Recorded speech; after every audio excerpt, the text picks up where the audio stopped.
नमस्कार, मैं हूं रविकांत राय। चैनल पर देख रहे हैं आप कब बदलेगी तस्वीर। 2014 में केंद्र में बीजेपी की सरकार बनने के बाद 2016 में ही पीएम मोदी ने देश की जनता से एक वादा किया। उन्होंने कहा कि 2022 तक किसानों की आय दोगुनी हो जाएगी, लेकिन वो आज तक नहीं हुई। कई जिलों में मौजूदा स्थिति तो यह है कि किसान फसलों की बुआई तक नहीं कर पा रहे, क्योंकि खाद ही उपलब्ध नहीं है और जिला कृषि अधिकारी कह रहे हैं कि सब कुछ ठीक है। इस रिपोर्ट को देखिए, फिर जिम्मेदारों से पूछेंगे सवाल। पिछले नवंबर माह तक जनपद में 8,900 मीट्रिक टन का वितरण हुआ था और इस वर्ष 9,500 मीट्रिक टन। यूरिया डाई की हमारे जिले में बहुत समस्या है। जैसे हमारे बगल में हरदी समित है, इस पर भी गए थे, वहाँ पर भी डाई और यूरिया नहीं है। ये तो गोदाम में पूरा ध्वस्त है हरदी वाला, और यहाँ भरोलिया भी नहीं है। कई किसान एकदम पूरे जिले में हमारे एकदम त्राहिमाम चल रहा है किसान खाद के लिए। चुनाव के समय बड़े बड़े दावे किए जाते हैं, किसानों के दोगुनी आय की भी बात की जाती है, लेकिन बस्ती जिले में किसान खाद की समस्या से जूझ रहा है। तकरीबन 10 दिनों से ज्यादा हो गए डीएपी कहीं भी समितियों पे नहीं है। हम यहाँ भरोलिया सरकारी समिति पे मौजूद हैं। हमारे साथ बात करने के लिए यहाँ के जो सचिव हैं उनसे बात करने की करेंगे। ये बताइए, आपके यहाँ आपने अभी सूचना पत्र पे लिखा था, कुछ नहीं कि क्या मतलब? तो हमारे यहाँ जैसे इस समय रबी बुआई का सीजन चल रहा है, जिसमें फास्फेटिक उर्वरक डीएपी एनपीके का जन किसान अधिक से अधिक इस्तेमाल करते हैं। तो जो इस समय जो रैक ना लगने के कारण 15 दिनों से समिति पे डीएपी नहीं है। 2-3 दिन पहले यूरिया खत्म हुई है। यूरिया का डिमांड फिर पोजीशन द्वारा अलॉट किया गया है, जिस सोमवार तक यूरिया आ जाएगी। कितने दिनों से यूरिया नहीं? यूरिया 4 दिन से नहीं है, 3 से 4 दिन से नहीं है। अब तक 15 दिन से नहीं है। अब तक कितने किसान यहाँ से वापस जा चुके हैं? लगभग 200 किसान डीएपी के। बहुत बड़ी परेशानी है। सब कुछ खाद्य से होता है। जो हम लोगों को जैसे मान लिया डाया हो गया, यूरिया हो गया, पोटास तो लगभग आता ही नहीं है सरकारी समितियों पर, और ये आता है तो इसमें बहुत समस्या चल रही है। इस समय पूरे जिले में कहीं पता करो तो है ही नहीं है। नहीं है। सब गौर ब्लॉक में, बस्ती गौर ब्लॉक में किसी भी समिति पे डीबीपी मौजूद नहीं है। क्या कहना चाहिए? बात सिर्फ एक ब्लॉक की नहीं है, पूरे जनपद में और पूरे प्रदेश में, पूरे देश में हाहाकार मचा हुआ है। ये रबी का सीजन है, इसमें गेहूं की बुआई होती है, सरसों के साथ अन्य फसलों की बुआई होती है। कहीं कहीं सिंचाई के बाद टॉप ड्रेसिंग के लिए यूरिया की भी जरूरत है।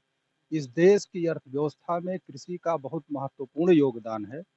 आज भी भारत की आबादी का कुल 70% हिस्सा खेती पर निर्भर करता है और ये किसानों का बुआई का सीजन चल रहा है। इस समय ना तो बीज उपलब्ध है, ना कहीं पर खाद उपलब्ध है। साधन सहकारी समितियों की तो बात छोड़ दीजिए, प्राइवेट दुकानों पर भी यूरिया नदारद है। अभी कल हमारे खेत में बुआई होनी थी, मैं स्वयं ढूंढ रहा था, यूरिया नहीं मिला। तो जब खाद नहीं रहेगी तो कैसे खेती में बुआई हो पाएगी, उत्पादन की स्थिति क्या होगी? तो इससे तो अर्थव्यवस्था भी चरमरा जाएगी ना। तो कब बदलेगी तस्वीर में आपने ये रिपोर्ट देखी उत्तर प्रदेश के बस्ती जिले से, जहां पर किसान परेशान हैं। कृषि अधिकारी कह रहे हैं कि खाद की कोई कमी नहीं है, लेकिन आपने बातचीत में पूरा देख लिया कि हकीकत क्या है ग्राउंड पर। हमारे संवाददाता रत्नेश्वर मिश्र हमारे साथ फोन लाइन पर जुड़ गए हैं। उनसे विस्तार से इसको समझते हैं और उसके बाद जिम्मेदारों से बातचीत भी करेंगे। रत्नेश्वर, जिस तरीके से आपने बात की वहां पर लोगों से, लोग कह रहे हैं कि खाद नहीं है, और अगर खाद नहीं है तो किसान कैसे अपनी खेती बाड़ी को कर पाएंगे। सिंचाई के बाद खाद की आवश्यकता पड़ती है।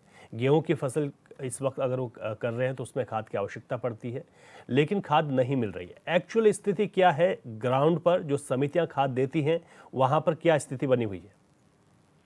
रवि, जिस तरीके से आपने तस्वीर देखी, किसान तो खाद के लिए दर दर भटक रहे हैं। जो अन्नदाता है वो जिस तरीके से खाद के लिए मारा मारा फिर रहा है। सरकार के दावे जो हैं वह कहते हैं कि किसानों की आय दोगुनी हो चुकी है, और किसान देश की रीढ़ की हड्डी है।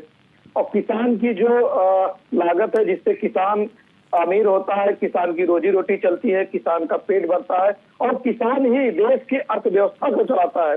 लेकिन आप ग्राउंड पे देख सकते हैं किस तरीके से किसान ये परेशान है। अधिकारी तो एसी रूम में बैठकर यह कह देते हैं कि सभी सकारात्मक है, कागजों में सभी ओके है, लेकिन जो धरातल पर है वह साफ तरीके से किसान बयां कर रहा है। जिले में 126 समितियां हैं, लेकिन आज की मौजूदा जो हालत है, जिले के किसी भी समिति पर डीएपी खाद मौजूद नहीं है। लेकिन जिस तरीके से कृषि अधिकारी का कहना है कि यूरिया खाद ज्यादा से ज्यादा मौजूद है, लेकिन आप देख सकते हैं बरौलिया सहकारी समिति का सचिव जो खाद की सप्लाई करता है, खाद की बिक्री करता है, वह साफ तरीके से कह रहा है कि 4 दिन से हमारे यहाँ यूरिया नहीं है और कई दिनों से डीएपी, पिछले माह से डीएपी मानी नवंबर माह से डीएपी लगभग तकरीबन 15 से 20 दिन हो गया डीएपी खाद मौजूद है। यही हाल हरदी का है, यही हाल इस समिति का है। गौर ब्लॉक के 13 समिति है, 13 समिति की पड़ताल मेरे द्वारा की गई, जहां कहीं भी डीएपी नहीं है और जिले में 126 समिति है। अधिकारी जो जिला कृषि अधिकारी हैं वो उन्होंने खुद पुष्टि की है कि डीएपी के लिए थोड़ा भ्रम है। सब तरीके से उनका कहना है कि डीएपी मौजूद नहीं है, तो किसानों की आय दोगुनी कैसे होगी? सरकार तो दावे करते हैं, चुनाव के समय मुख्यमंत्री हो या प्रधानमंत्री हो या भारतीय जनता पार्टी के कोई भी नेता हो या सत्ता में कोई भी पार्टी हो, यही किसान के दावे करती है, किसानों के लिए दमखम भरती है, किसान की आय दोगुनी होगी है। जो देश की अर्थव्यवस्था को संभालता है वह आज दर-दर के लिए भटक रहा है। अन्नदाता जो है खाद के लिए दर-दर भटक रहा है। खाद अगर नहीं पड़ेगी इसके खेत में तो अन्न कैसे उगेगा, और अन्न नहीं उगेगा तो किसान का पेट कैसे भरेगा? तो साफ तरीके से देखा जा सकता है और किसानों के लिए यह कहना है कि खाद उपलब्ध कराई जाए, लेकिन खाद उपलब्ध नहीं हो रही है। अधिकारी कहते हैं कि खाद उपलब्ध है, लेकिन जिस तरीके से देखा जा सकता है खाद आती है और खाद मंतर हो जाती है। पिछले महीने की मैं आपको बता दूं, नवंबर माह में ब्लॉक जिले में जितनी समितियां थी वहां मारा मारी हुई, पुलिस ने मोर्चा संभाला। किसान खाद के लिए मारपीट, आपस में मारपीट के लिए पुलिस ने मोर्चा संभाला, फिर जाके खाद मिली। अधिकारी तो कहते हैं सभी भ्रम फैला रहे हैं, खाद नहीं है, लेकिन ये हम नहीं, किसान खुद कह रहे हैं कि खाद हमको उपलब्ध नहीं हो पा रही है। जिस तरीके से साफ देखा जा सकता है। जी रवि। नहीं, बिल्कुल रत्नेश्वर, आप सही कह रहे हैं। आपने ग्राउंड पर बात की, किसान कह रहे हैं कि हमें खाद उपलब्ध नहीं हो पा रही है, और दूसरी तरफ सरकार कह रही है कि किसानों की आय को दोगुनी करने का लक्ष्य रखा गया है। लेकिन वो दोगुनी कैसे होगी जब खाद ही नहीं मिलेगी? तो कैसे बुआई कर पाएंगे खेती की, और कैसे उस पर एक अधिक पैदावार हो पाएगी जब खाद ही किसानों के पास नहीं होगी? बने रहे रत्नेश्वर हमारे साथ, कुछ और लोगों से बातचीत करते हैं, वो किसान जो इस समस्या को झेल रहे हैं। उन्हीं में से एक हमारे साथ जुड़े हैं जिनका नाम है रंजेश चौधरी। बहुत स्वागत है आपका HNN पर। चौधरी जी। जी सर। कितनी दिक्कतें बनी हुई हैं खाद की जब आप लेने जा रहे हैं? जो समितियां 126 समितियां करीब वहां पर बताई जा रही हैं, तो क्या कहा जाता है आप लोगों के लिए? सर, किसी भी समिति पे 1 बोरी से 2 बोरी खाद नहीं देने को तैयार है। जो बहुत बड़े खेती वाले हैं, ज्यादा खेती वाले, उनको 4 बोरी अधिकतम मिल रहा है। 2-3 से ज्यादा किसी को मिल ही रही खाद। वो आज के समय किसी समिति पे डीएपी है ही नहीं है सर। आवश्यकता कितनी है और कब से आप लोगों को ये दिक्कत हो रही है? ये सर पिछले 1-1.5 महीने से इसका सीजन चालू हुआ, तभी से खाद नहीं मिल रही है। जिस समिति पे अगर 22 टन यूरिया ये डीएपी आ रही है तो उस पर कम से कम 500 आदमी लाइन लगाए खड़े हुए हैं। कारण क्या मानते हैं आप लोग खाद न मिलने का? ये सर तो प्रशासन जाने, हम लोग नहीं बता पाएंगे यहाँ क्यों नहीं मिल रही है। हाँ। अच्छा, इससे पहले हमने जिले में सर खाद है ही नहीं तो मिलेगी कहाँ से? समिति पे करीब 15-20 दिन पे 1 महीने में 1 टन खाद आती है, किसी जाती ही नहीं पाती खाद। अच्छा, ये तो बड़ी लापरवाही है ना, क्योंकि इस वक्त सबको मालूम है कि किसानों के लिए खाद की आवश्यकता पड़ेगी। बड़ी संख्या में आप लोग वहाँ बुआई का समय सर पहुंचेंगे, गेहूं बुआई का समय, ठीक बात है, लेकिन उसके बावजूद खाद नहीं मिल रही है। यहाँ तक ये भी बात सामने है कि जो अगर प्राइवेट भी अगर आप खाद खरीदना चाहते हैं तो वहां पर भी उपलब्ध नहीं है। उपलब्ध नहीं है, उपलब्ध हुई है सर, बहुत महंगी है। अच्छा, 1500, 1600, 1700 रुपया बोरी दे रहे हैं डीएपी सर। जो इससे जुड़े हुए जिम्मेदार अधिकारी हैं, जब आप समितियों पर पहुंचते हैं, क्या कहते हैं वो कि आखिर क्यों नहीं मिल पा रही है खाद, क्या है? दरअसल सर समिति के अधिकारी से कोई मुलाकातें नहीं हुई, सचिव वही रहते हैं, उन्हीं से बात होती है सर। हाँ, क्या कहते तो हैं? 1 बोरी से अधिक देते ही नहीं है खाद सर। बिल्कुल। और आप कह रहे हैं कि जब इसकी आवश्यकता अभी पड़ रही थी आप लोगों के लिए, गेहूं की बुआई है, लेकिन इस वक्त और कितना बड़ा नुकसान आप देखते हैं अगर खाद की कभी रह जाती है, पूरी नहीं होती है। जी सर। कितना बड़ा नुकसान हो रहा है आप लोगों को? बहुत नुकसान हो रहा है सर। ठीक है रंजय जी, बहुत शुक्रिया आपका। जुड़े हमारे साथ किसान हैं जो इस समस्या से जूझ रहे हैं, लगातार वो बता भी रहे हैं कि कैसी दिक्कतें बढ़ रही है। रत्नेश्वर, एक बार फिर आपके पास आ रहा हूँ। हम किसानों से बात कर रहे हैं, वो कह रहे हैं कि जितनी खाद की आवश्यकता है उतनी खाद नहीं मिल पाती है, और कुछ खाद मिल पाती है, अगर प्राइवेट में कई खाद मिलती भी तो बहुत महंगी मिलती है। ये जो परेशानी बनी हुई है ज़िले की, कितना वक्त हो गया है? क्या पहली बार इस तरीके की परेशानी देखने को मिल रही हैं या फिर पहले भी इस तरीके की स्थितियां थी? देखा जा सकता है रवि जी, मैं भी एक किसान का बेटा हूं, मैं भी किसान के परिवार से आता हूं जी। मिनिमम गांव में लोगों के पास 10 बीघा 20 बीघा जमीन होती है, लेकिन अगर 10 बीघा 20 बीघे वाले किसान को 1 या 2 बोरी खाद दी जाएगी तो वो गेहूं में 1-2 बोरी कैसे डालेगा? मिनिमम 1 बीघे की जमीन में 20 किलो 25 किलो डीएपी डाली, अगर 10 बीघा खेत है और 1 बोरी में 50 किलो आता, अगर उसको 2 बोरी 3 बोरी दी जाएगी तो 10 बीघा की गेहूं में खाद कैसे डालेगा? और अगर आज की स्थिति जो है, अगर गेहूं में खाद नहीं डाली जाएगी, जिस तरीके से प्रदूषण है, तो अगर गेहूं के फसल में खाद नहीं डालेगी तो गेहूं कैसे उगे होगी? और 10 बीघे किसान वाले को 2 बोरी दी जा रही है, तो आपने खुद सुना किसान के द्वारा कहा जा सकता है 1 बोरी 2 बोरी से ज्यादा नहीं मिल रही है। तो साफ देखा जा सकता है, अगर खेत में खाद नहीं पड़ेगी तो उगेगा कैसे गेहूं?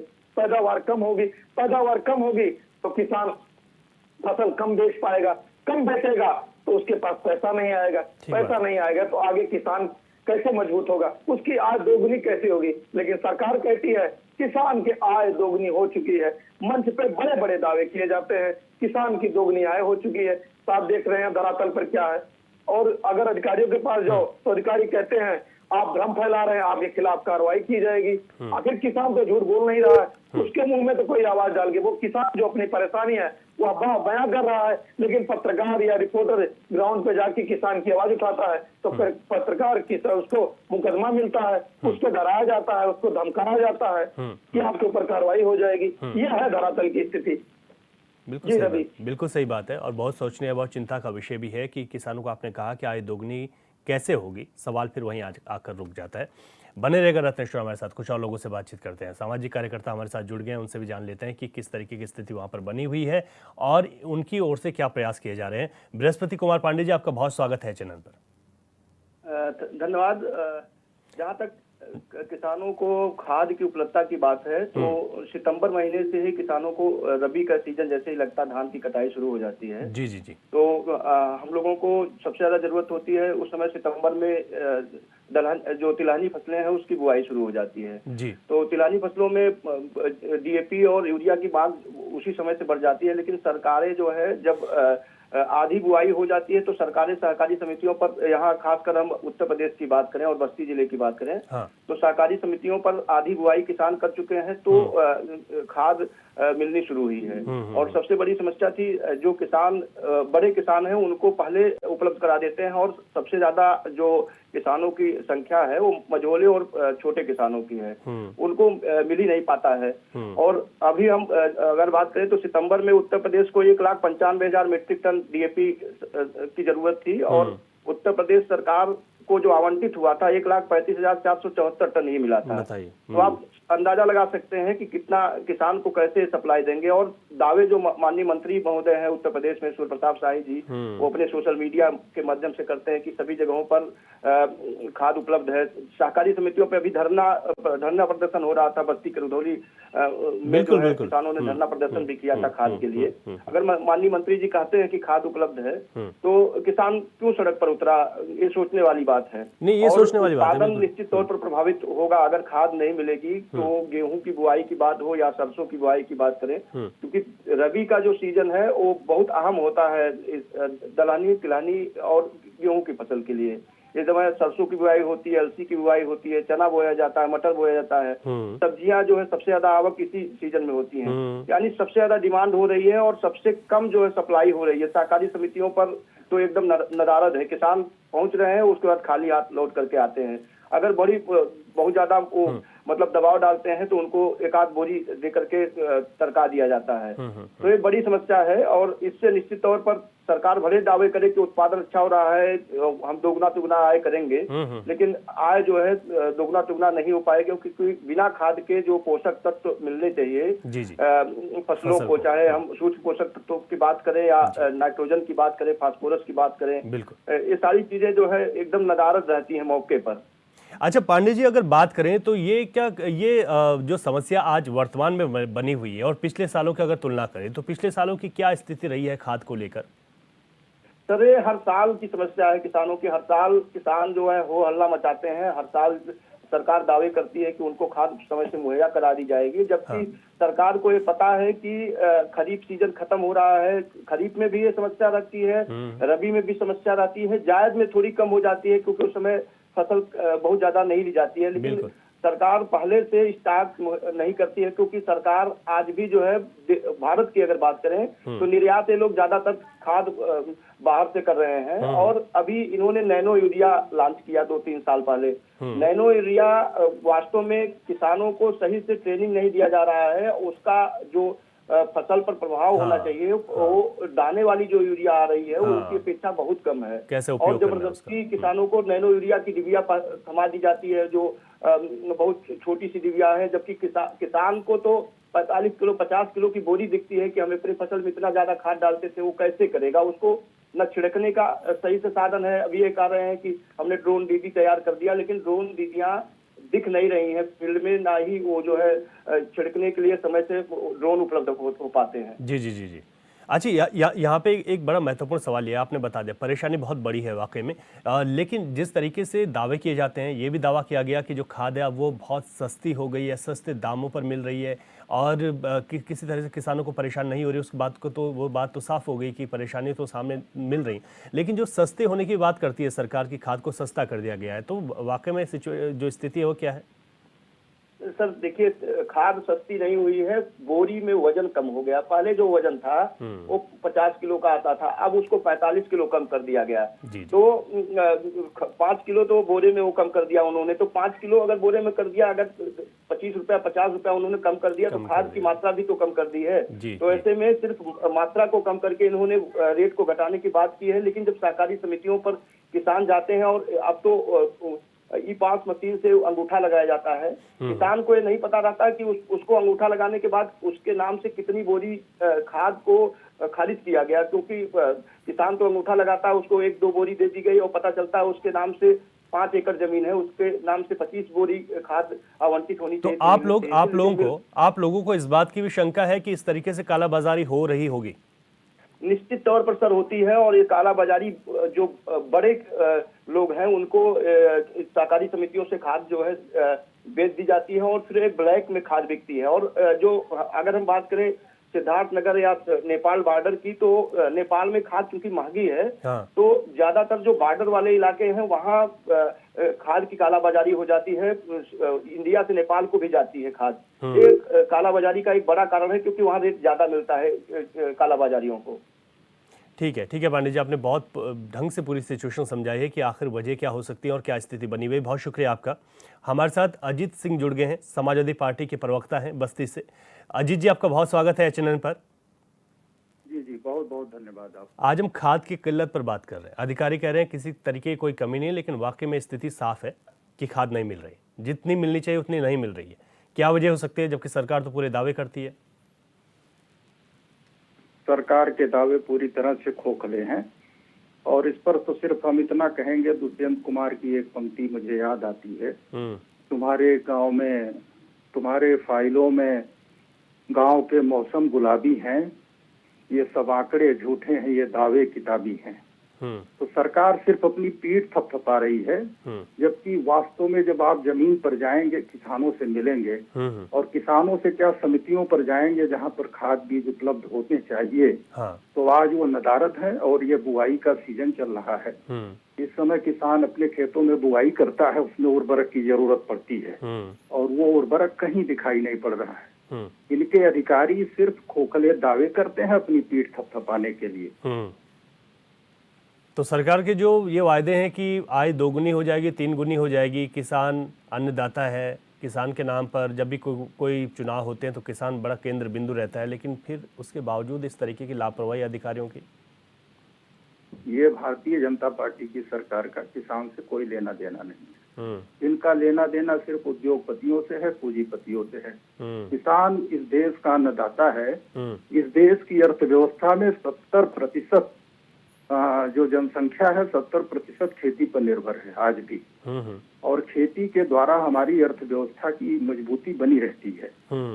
जब भी इन्फ्लेशन होता है या और भी तमाम आपत्तियां आती हैं, विपत्तियां आती हैं, डिजास्टर होते हैं, उसमें किसान ही सीना तान करके खड़ा रहता है और देश को खिलाता है, देश की अर्थव्यवस्था को संभालता है। लेकिन भारतीय जनता पार्टी की सरकार किसानों की लगातार अवहेलना करती है। आप देखिए, किसान की एमएसपी की बात जब होती है तो इनकी बात नहीं सुनी जाती। किसान आंदोलन करता है तो कीलें गाड़ दी जाती हैं। किसान दिल्ली में अपनी बात रखने के लिए जाता है तो वहां भी रोक दिया जाता है, लाठीचार्ज किया जाता है, वाटर कैनन का प्रयोग किया जाता है। तो ये पूरी तरह से किसान विरोधी सरकार है। ये सरकार कभी नहीं चाहती कि किसानों का उत्थान हो। ठीक है, अजीत जी आप जुड़े हमारे साथ, समाजवादी पार्टी के प्रवक्ता हैं। समाजवादी पार्टी की ओर से आपने बात रखी, शुक्रिया आपका। और आपने कहा कि सरकार जो वादे कर रही है वो धरातल पर नहीं है। रत्नेश्वर, विपक्ष को मुद्दा मिल गया है, खाद की किल्लत तो है, इसमें तो कोई इनकार नहीं कर सकता, लेकिन सरकार पर भी विपक्ष के सवाल उठे। लेकिन इसी बीच एक सवाल ये भी आया कि कोई किसान, वो अनपढ़ भी हो सकता है, वो सीधा साधा भी हो सकता है, वो वहाँ पर अंगूठा लगाकर खाद ले लेता है, लेकिन उसके बाद पूरी जानकारी नहीं होती कि मेरे नाम पर, मेरी खेती के नाम पर कितनी खाद दी गई है। और कालाबाजारी की बात भी सामने आई है। ये कितना सच है, और अगर ऐसा है तो फिर कार्रवाई तो होनी चाहिए। देखिए रवि जी, मैं आपको बता दूं, वैसे तो विपक्षी पार्टियों का काम है जनता के मुद्दे उठाना और उनकी बातों को रखना, लेकिन सत्ताधारी पार्टी कहती है कि विपक्ष सिर्फ अपनी राजनीति चमका रहा है और फर्जी दावे कर रहा है। लेकिन आप धरातल पर खुद किसानों से बात किए, किसान क्या बयां कर रहा है। मैंने पहले भी हर बात पे एक ही बात आके टिक जाती है, दोगुनी सरकार कहती है डबल इंजन की सरकार है, किसानों की दोगुनी की जा रही। पिछले महीने किसान ये शिकायत किया था कि प्रति बोरी 50 रुपए ज्यादा ली जा रही है। यह सच्चाई है, किसान बयां करता है, लेकिन अधिकारी जो है वो मानने के लिए तैयार नहीं है। मैंने पहले भी आपको बताया है, कितने जिले में, कितने प्रदेश में आप पत्रकारों के खिलाफ मुकदमे सुने होंगे कि पत्रकार के ऊपर मुकदमे कर दिए जाए। पत्रकार अगर सही जवाब उठाता है, जनता की आवाज उठाता है, किसानों के मुद्दे उठाता है, लोगों के बीच लाता है, तो उसको मुकदमे ला दिए जाते हैं, उसको डराया जाता है, उसको धमकाया जाता है। तो सवाल यही है, जो धरातल पर है वो साफ तरीके से देखा जा सकता है। किसान बयां कर रहा है, विपक्ष भी सवाल उठा रहा है, विपक्ष मुद्दे उठा रहा है। समितियों का जो सच्चाई है वो साफ वीडियो में साफ देखा जा सकता है। सरकार का ही कर्मचारी सचिव है समिति पे, मेरा तो कर्मचारी है नहीं, आपका कर्मचारी है नहीं, विपक्ष का कर्मचारी है नहीं, आपने तैनात किया है, वह खुद बयां कर रहा है। यही नहीं, कृषि अधिकारी खुद कर रहे हैं कि जिले में डीएपी का भ्रम है। साफ तरीके से वो नहीं कह सकता कि डीएपी, क्योंकि उनके ऊपर भी शिकंजे कसे हुए कि आप कैमरे पे नहीं बोलेंगे। ठीक बात है, अधिकारी, जिले का कोई अधिकारी कैमरे पे कोई जवाब ठीक बात है आपकी कि विपक्ष भी सवाल उठाएगा ही अगर आप बैठे बैठा एक मुद्दा देंगे। रत्नेश्वर, आपका भी बहुत शुक्रिया, आपने विस्तार में बताया कि किस तरीके की स्थिति बनी है। उत्तर प्रदेश के बस्ती जिले की बात कर रहे थे और आपने देखा है कि उत्तर प्रदेश में कई जगहों पर किसान आक्रोशित भी दिखाई दिए हैं खाद न मिलने के चक्कर में। सरकार को बड़ी गंभीरता से सोचना होगा, क्योंकि किसान बहुत महत्वपूर्ण है और जहां 60 से 70% जो किसान हैं वो उनकी खेती है उसी पर निर्भर है और उस पर देश निर्भर है। लेकिन अगर किसानों को ही खाद नहीं मिलेगी सही वक्त पर तो परेशानियां ज़रूर बढ़ेंगी।